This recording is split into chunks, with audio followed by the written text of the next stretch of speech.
Bom dia pessoal, sejam todos bem-vindos a mais um vídeo. Hoje nós vamos fazer uma reflexão da Palavra de Deus que se encontra lá em João capítulo 4 e o título desta mensagem é A Adoração que Agrada ao Céu. O que é adorar em espírito e em verdade? Vamos lá? A partir do versículo 13 lá em João 4 nos diz assim: Deixou a Judéia e foi outra vez para a Galiléia, e era-lhe necessário passar por Samaria.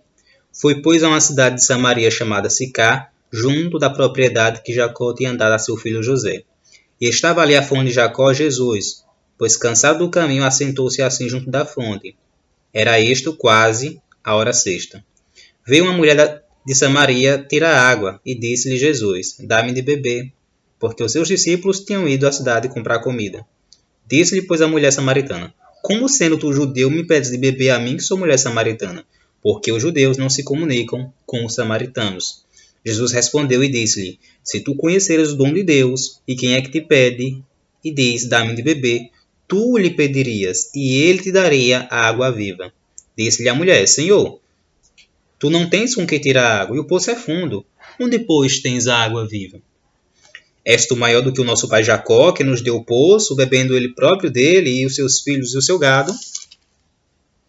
Versículo 13. Jesus respondeu e disse-lhe: Qualquer que beber desta água tornará a ter sede, mas aquele que beber da água que eu lhe der, nunca terá sede, porque a água que eu lhe der se fará nele uma fonte de água que salte para a vida eterna. Disse-lhe a mulher: Senhor, dá-me dessa água para que eu não mais tenha sede, e não venha aqui tirá-la. Disse-lhe Jesus: Vai, chama o teu marido e vem cá. A mulher respondeu e disse: Eu não tenho marido. Disse-lhe Jesus: Disseste bem, não tenho marido, porque tiveste 5 maridos, e o que agora tens não é teu marido. E isto disseste com verdade. Disse-lhe a mulher: Senhor, vejo que és profeta. Nossos pais adoraram neste monte, e vós dizeis que é em Jerusalém o lugar onde se deve adorar. Disse-lhe Jesus: Mulher, crê-me que a hora vem em que nem neste monte, nem em Jerusalém adorareis o Pai.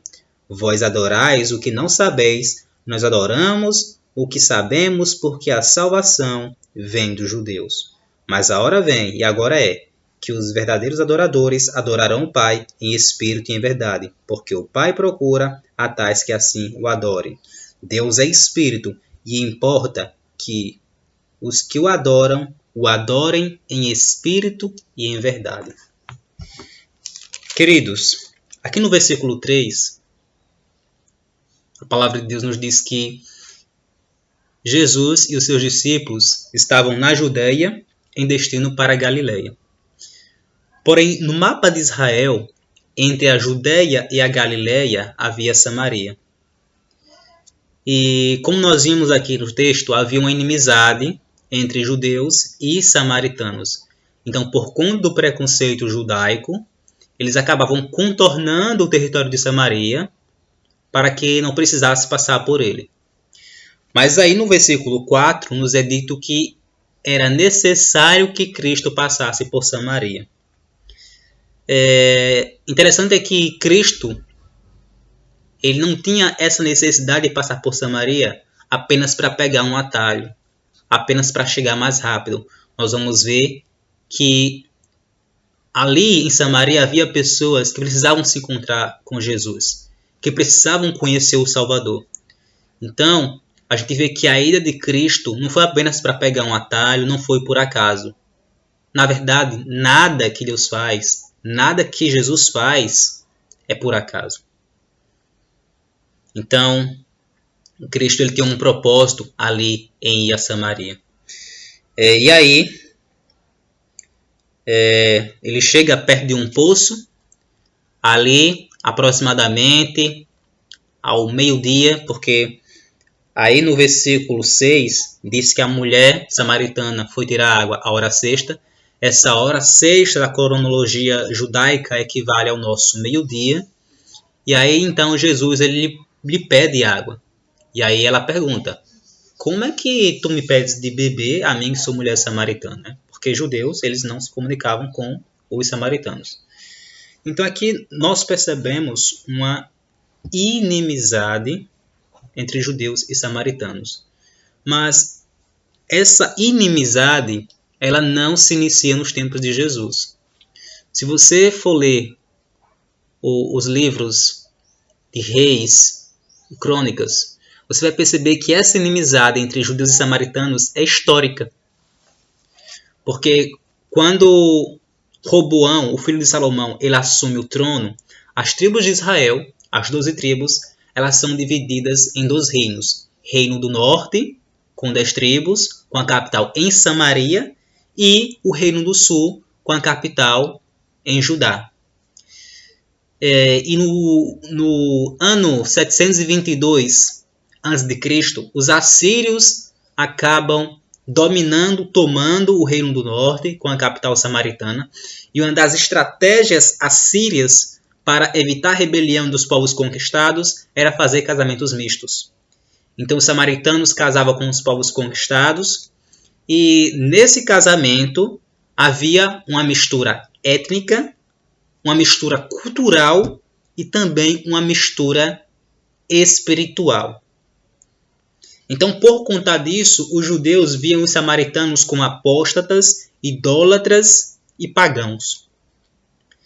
E mais tarde, se você perceber, depois que o povo de Israel, o povo de Judá, o Reino do Sul, quando eles saem do cativeiro babilônico e vão reconstruir a cidade, alguns samaritanos vão ali para ajudar, mas Esdras e Neemias se opõem a essa ajuda samaritana para que eles não viessem influenciar o povo que estava saindo ali do cativeiro babilônico com a sua idolatria, com o seu paganismo. Então os judeus, eles viam os samaritanos como pagãos, como idólatras, como apóstatas, e por conta disso havia esse preconceito, né? E os judeus acabavam se considerando superiores aos samaritanos.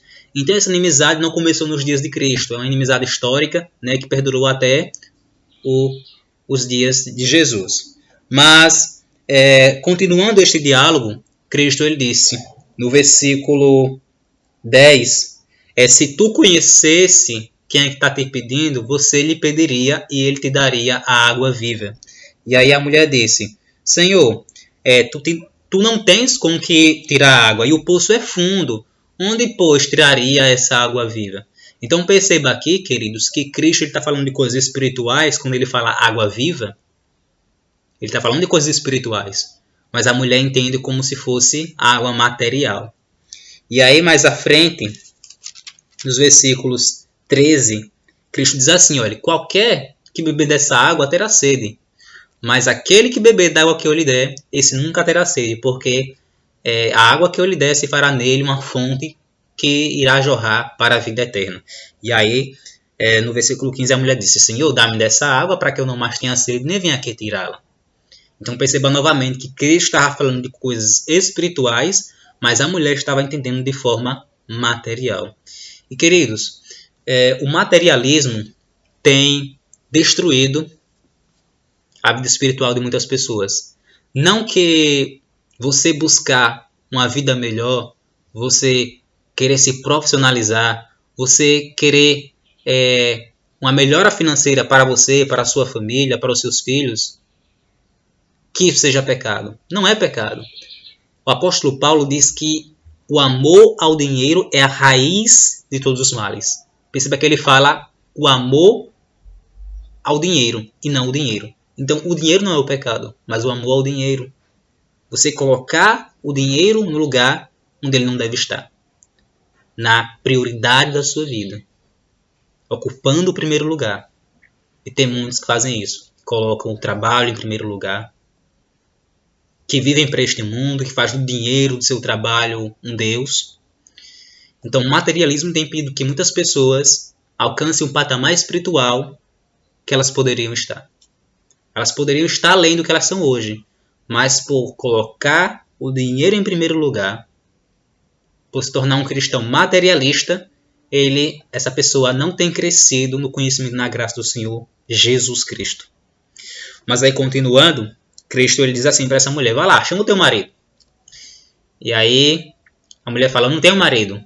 E aí Cristo disse, você falou bem em não ter marido, porque você já teve 5 maridos e o homem com que você convive agora, ele não é o seu marido. E aí essa mulher se admirou porque Cristo ele falou algo que está realmente acontecendo na vida dela. E aí ela pensou, ela disse, eu vejo que o Senhor é um profeta. Por que ela falou isso? Porque ela não conhecia Cristo. Ela nunca dialogou com ele, nunca conheceu ele. De repente, ele sabia detalhes íntimos da vida dela. E aí, então, eles agora começaram a sair do diálogo material e foram para o diálogo espiritual. Ela diz, eu vejo que tu és um profeta.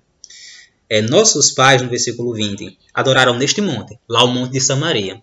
E vocês, judeus, dizem que é em Jerusalém o lugar que se deve adorar. E aí Cristo diz assim, mulher, no versículo 21, a hora vem que nem neste monte, nem em Jerusalém, adorareis o Pai. Aqui Cristo está profetizando a sua morte. Porque aqueles sacrifícios e aquelas ofertas do Antigo Testamento, que eram realizados no templo em Jerusalém, estavam prestes a cumprir, a sua finalidade, porque todos eles apontavam para Cristo. Aqueles sacrifícios que não poderiam ter defeito representavam a Cristo, que deveria viver uma vida sem pecado, para ser essa oferta perfeita, porque assim como os judeus do Antigo Testamento, os israelitas do Antigo Testamento, obtinham o perdão de seus pecados por meio desses sacrifícios que não deveriam ter defeito, assim também nós, com a vinda e a morte de Cristo, obtemos também o perdão, a reconciliação com Deus por meio da sua vida perfeita, e do seu sacrifício perfeito. E aí no versículo 22, Cristo ele fala assim, vocês samaritanos, vós adorais o que não conheceis, mas nós judeus adoramos o que conhecemos porque a salvação vem dos judeus. Quando o Cristo ele fala isso no versículo 22, ele não está menosprezando os samaritanos. Ele está apenas dizendo algo que está no Antigo Testamento, que a salvação vem dos judeus. O Messias, ele seria um descendente da casa de Davi. E Davi era da tribo de Judá. Era da tribo de Judá. E não das tribos lá do Reino do Norte. E aí, no versículo 23, ele diz assim, olha, a hora vem, e agora é, em que os verdadeiros adoradores adorarão o Pai, em espírito e em verdade, porque o Pai procura a tais que assim o adorem. Deus é espírito e importa que os que o adorem em espírito e em verdade. Então, qual é a adoração que agrada o céu? Esse texto responde.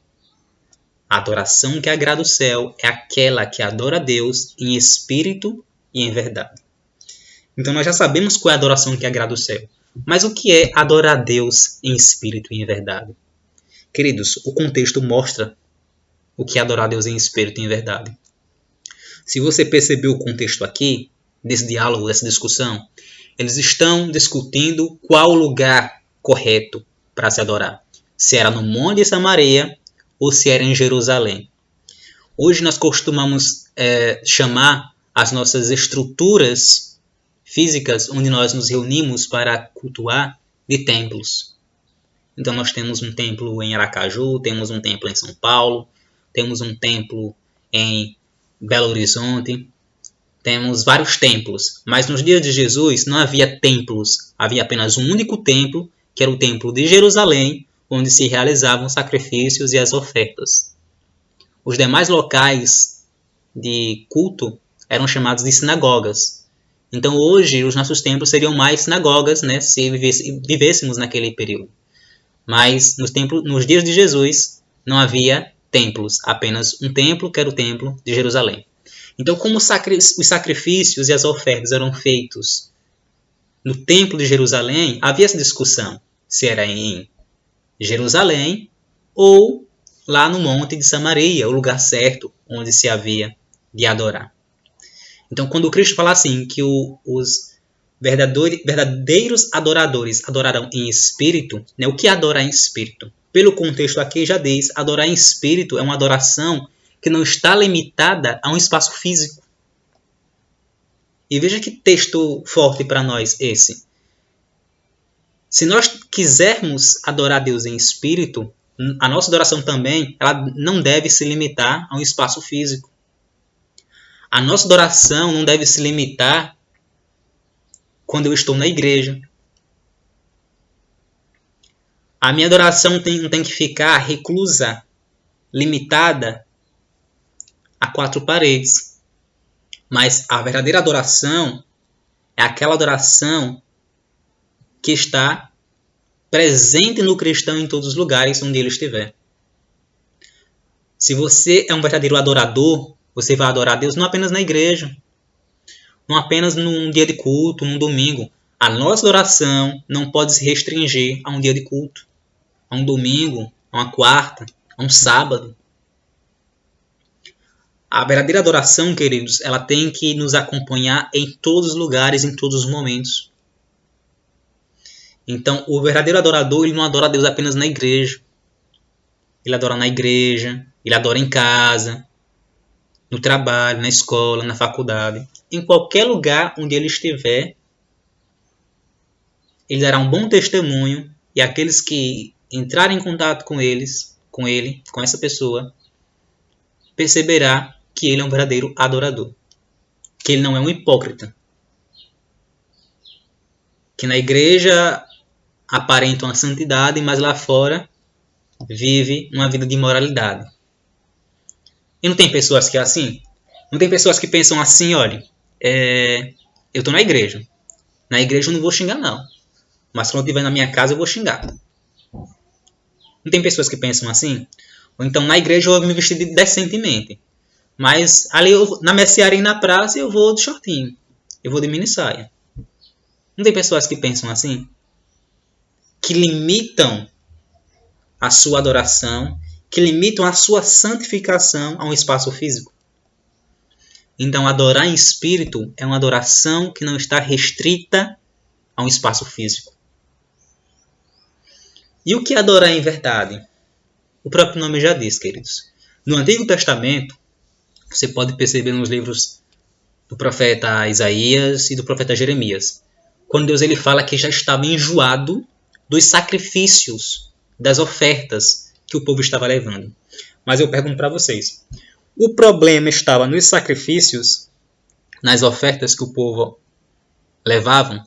Não, porque o próprio Deus estabeleceu os sacrifícios e as ofertas como uma forma didática de mostrar o plano da salvação. De mostrar que assim como aqueles animais eram mortos no lugar do pecador, Cristo morreria pelos nossos pecados. Mas qual era o problema? Que o povo ia para o templo, oferecia esses sacrifícios e essas ofertas, mas quando saía do templo, estava fazendo as mesmas coisas. Então não era um arrependimento verdadeiro, era um remorso. Então não era uma adoração em verdade, mas era uma adoração em hipocrisia. Então eles ofereciam as ofertas, os sacrifícios, era uma adoração por tabela, só para cumprir tabela. Ofereciam por oferecer, sacrificavam por sacrificar, mas não havia mudança nenhuma. Bem assim são muitos. Vão apenas para um culto por ir, porque fulano vai estar lá, vai louvar de qualquer jeito. Entendeu? Faz porque tem que fazer, mas não faz com aquele espírito de adoração, de gratidão pela remissão que Cristo fez em sua vida. Queridos, que Deus ele nos torne verdadeiros adoradores e que a nossa adoração não se limite a um dia de culto, que não se limite ao estar na igreja, mas que a nossa adoração nos acompanhe em todos os lugares onde nós estivermos. Que esse vídeo seja uma bênção para você e tenha um ótimo dia abençoado na presença de Deus, em nome de Jesus. Amém.